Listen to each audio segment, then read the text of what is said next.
Mr. Beast is a big fan of board gaming, specifically Dune Imperium. In fact, he is such a big fan that he has now hosted 2 secret invitational Dune Imperium tournaments. I already made a video on the first one if you're interested in seeing that, but this one was a little bit different because now instead of it being a brand new game that no one else has had the opportunity to play before, we have all had months to practice Dune Imperium Uprising. I didn't practice a ton. I probably played about 1 or 2 games a week, but I feel like that was enough to keep my skills fresh in advance of this tournament. So how did I do at the tournament? Well, first up, there were pools where you play 4 different games of Dune Imperium, and whoever has the best finishes in all of those games moves on to the semifinal rounds the next day. I was super nervous to start out pools. I hadn't played in-person Dune Imperium Uprising in a long time, and I had a decently high skill level first table. And there was one big mistake I made during this game. I had a decision between getting Swordmaster or High Council, and everyone was talking about how good getting an early Swordmaster was in this game, that even though I think the right decision was for me to get High Council, I ended up getting the Swordmaster anyway. And as a result, I missed out on buying a lot of high power cards that I think could have carried my game to a victory. But instead, I went for the safe approach. I bought the Swordmaster. I got that extra action, but my cards weren't even that great, so the extra action didn't matter anyway. And as the game drew to the final rounds, we were in a position where we were all about the same points-wise, but one player had 2 Highliner contracts, so as soon as they hit the Highliner space, it was going to be a nightmare for us. They would probably cross and win the game. So once the round started, I immediately started saying, hey, we need to block Highliner. This person's going to win the game if we don't do it. And unfortunately, I was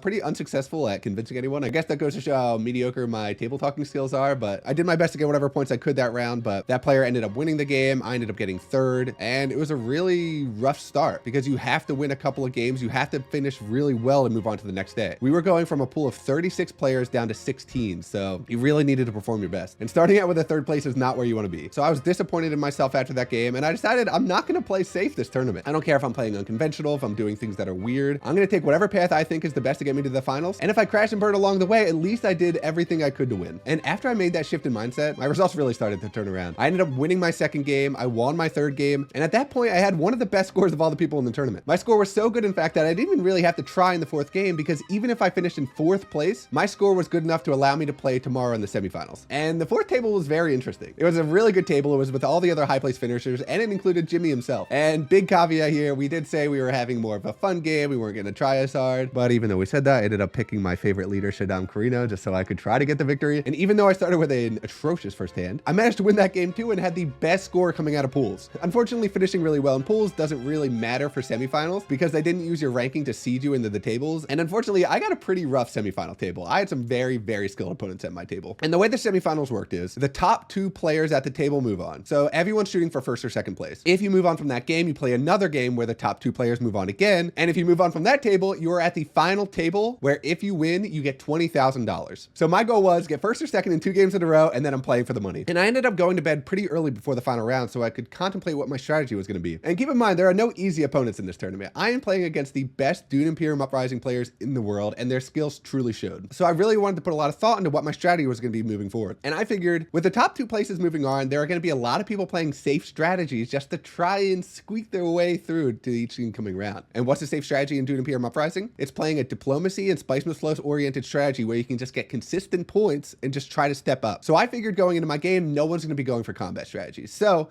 if a combat strategy presents itself to me, I just need to dive right in, which is scary for me because I also tend towards the safer, more solitary like gameplay. But Sunday finally came. I ended up picking Fader Alpha as my leader, and I grabbed leadership in the 1st round, which is a big combat card, a card you can really build your deck around. And that's exactly what I did. I started trashing convincing arguments. I started buying dagger cards, and I said, I'm going to win this game on the back of combats alone. And that's what I did. And it was very successful. I got a lot of cheap combat wins. Pretty much everyone else at the table was going for a diplomacy or Spice Must Flow strategy. I ended up winning the first tier 2 combat with Worm, so I got to double everything up. So I was sitting in a very pretty position to not only get 2nd place in this game, but actually win the game. And then we came to the final round of the game. I had 6 cards left in my draw pile, with one of those cards being Highliner Access. I looked down at my cards and I said to everyone else at the table, my tournament life depends on whether or not I draw Highliner Access right now. And I kind of said it as a joke because chances are I'm most of the time going to draw this card. I picked up my 5 cards, looked down, and I just felt disgusted. It was the 6th card in my deck. I couldn't hit Highliner with my first move to get the alliance and win the combat. And as a result, I got knocked out of the tournament. If I had drawn diplomacy, I would have easily moved on. And it's such a shame to be eliminated for such a kind of bad luck situation. I literally had to go up to my room afterwards for like 3 hours, watch videos on my phone just to cool down because I was tilted off of the face of the earth. I was running so hot this tournament. Everything I was doing was working. It felt awesome. And it felt so bad not knowing how I would have done if I was able to move on to the subsequent games. Congratulations to everyone else at my table. They played amazing games games themselves. They absolutely deserve to move on. It just felt really bad for me in that moment. So I ended up getting knocked out in the first game on Sunday. It felt really bad, but the finals were really entertaining to watch. Shout out to Andrew, who had worse luck than me. He was playing in one of his finals games as well, against Cheesable actually, and was pretty much set to move on. The combat was done, everyone was done, and Cheesable got to draw an intrigue card from the deck. And they had exactly one intrigue card that would win them the game. The one that gives you a 0.2 spice if you have a Spiceman's Flow. And he even called it before too. He's like, this is the only way I move on. I have to draw it. And they drew it. Cheesable got so incredibly lucky drawing that intrigue card. And of course, on the other end of that, Andrew wasn't able to move on because they got so incredibly unlucky. So if I had tilted with my semi-bad luck before, I would have lost my mind if that happened to me. So shout out to Andrew for being a really cool and respectable guy and dealing with that bad luck. Shout out to Badger, who ended up winning the tournament. So we have 2 tournament champions now, Jimmy and Badger. And yeah, the weekend was a lot of fun. We ended up playing some non-Dune Imperium board games as well. For anyone interested, I did end up getting to play with Paul Denon, the designer of Dune Imperium Uprising. He ended up winning the first game. I ended up winning the second game. We're 1-1 right now, so we're gonna have to play one more game to see who the best Dune Imperium Uprising player is, although he is very good. He ended up making it to the final table, so it's probably him, but still,